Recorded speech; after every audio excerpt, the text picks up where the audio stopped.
98.7% pure DNA in my hand, enough to start a war. The screen was asking me to transmit. I opened the safety lid, and I crushed it. This is how I got there. My name is Elara Venn. I work in field biorecovery. Companies pay me to land in places their soldiers won't secure and their scientists won't enter, collect something alive, and bring it back in one piece. Orpheus hired me to land on K-17 and collect one live DNA sample from a Veyr, only a Veyr. In the mission file, they called it a perfect tracker. No eyes needed, no light needed, no scent trail needed. The Veyr reacts to abnormal sound in its environment and moves straight toward the source. A rolling stone, a dry branch breaking, a piece of metal on rock. Any of that is enough. Orpheus said they wanted to study its sound location reflex for rescue work in collapsed tunnels and blackout zones. I did not fully believe them, but the payment was large enough to make me accept. K-17 had oxygen, so I was not wearing a helmet. The air was cold and heavy, with a wet metal smell beneath the mud. I carried a suppressed pistol, a tissue blade, 2 small sound lures, a bio-storage case, and Mira on my left wrist. Mira was locked in silent mode, only vibration and text. 3 minutes after landing, I understood why. I was moving through the dead forest when a small stone slipped from under my boot. The sound was tiny. The Veyr came out of the mud. It did not look around. It turned toward the stone and moved. I left the exposed point fast. Only 3 steps, then slowed the moment I reached soft mud. Mud swallowed foot noise. Dry stone did the opposite. The Veyr reached the place where the stone had rolled. It passed through the space where I had been standing. Then it stopped. It had lost me. But it started listening again. Mira printed 1 line across my wrist.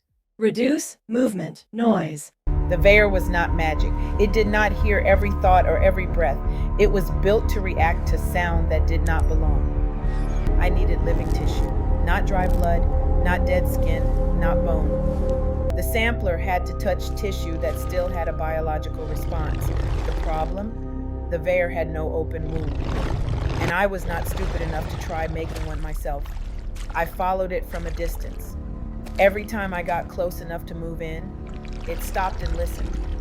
No opening stayed open long enough. Then I made a mistake. A rotten root cracked under my boot. I moved away from the sound immediately, but the forest ended sooner than I expected. The ground opened ahead. White bones under black dust. Mira vibrated hard. Warning, Karok territory. I did not have time to read the second line. The Veyr was still coming. It could not see me. It was following the sound I had already made. It crossed the edge of the dead forest. What happened next was fast, heavy, and ugly. Something under the bones came up. When it was over, the Karok had sunk back beneath the surface. The bone field was still again. And across the Veyr's shoulder, a deep tear had opened. That was my sample. I waited until the forest fell quiet again. Only wind, the slow shift of mud beneath the roots. Mira flashed. Suitable wound. Distance 16 meters. I took out the sampler and held it between 2 fingers. The Veyr stood near a hollow trunk, low to the ground, listening. The wind rose. I moved in. I stepped into the opening, touched the sampler to the edge of the wound, and held still for 1 beat. Mira vibrated once.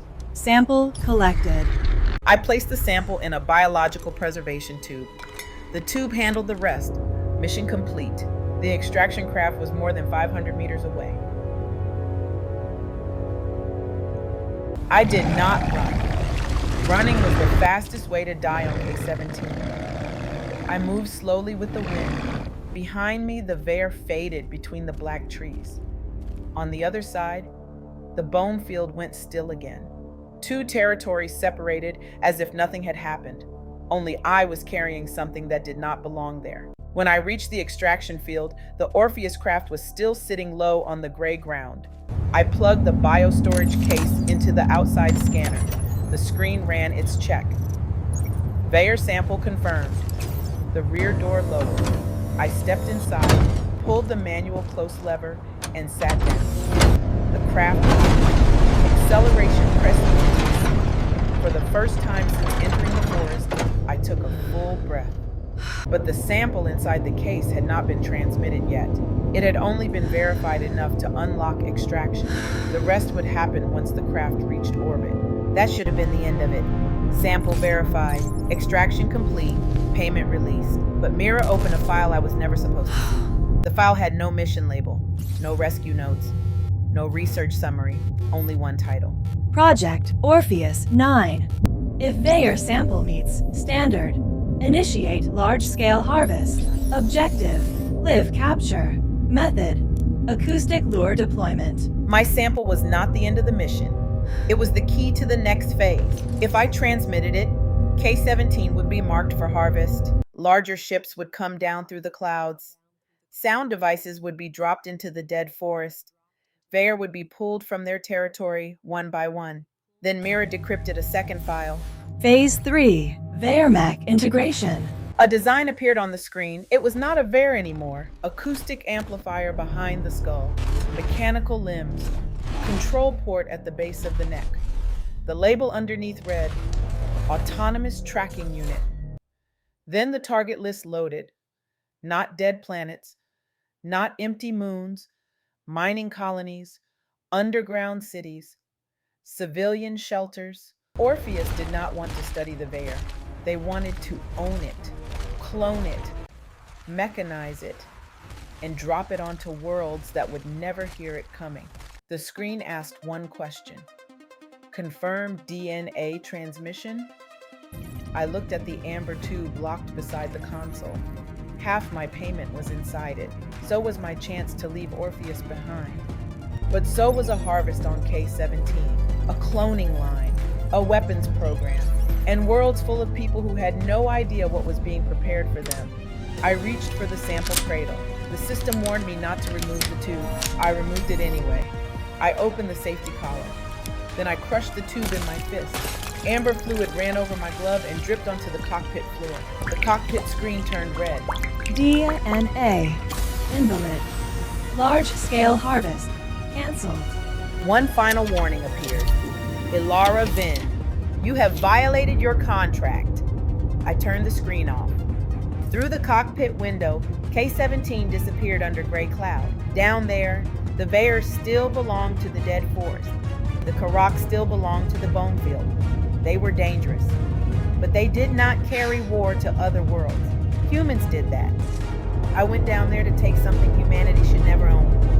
I left empty-handed, and that was the only correct decision I made that day. I'm Elara Venn. Subscribe, and I'll take you on the next journey into places humanity was never meant to reach.